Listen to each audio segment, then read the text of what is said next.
for me, I mean, and this is kind of contradictory to the one of the problems today, I believe, is the way jazz is being taught. It's being taught as this very cerebral, complicated academic music, which at its core, it's really not. I mean, it's folk music.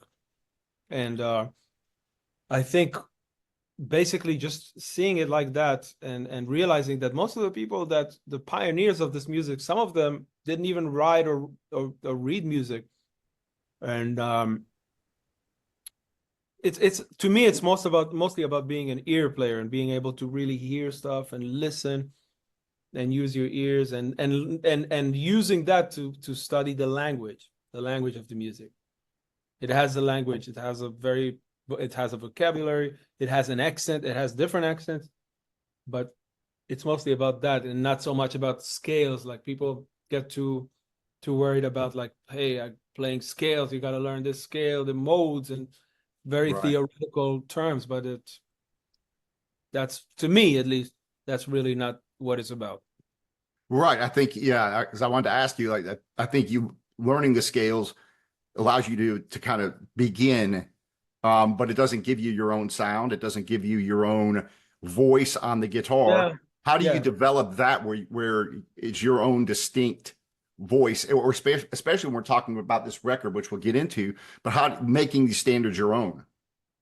Well, I when I went to school, a lot of people were really bothered by, they were really like, hey, I got to find my own voice, I got to. Honestly, I was never really too worried about that. I mean, I was really more into just like trying to play good and trying to copy the musicians that I love. And eventually, in retrospect, that was the way of getting my own voice. If I do have my own voice, it's just from following my heart and following all the different music that I love so much. And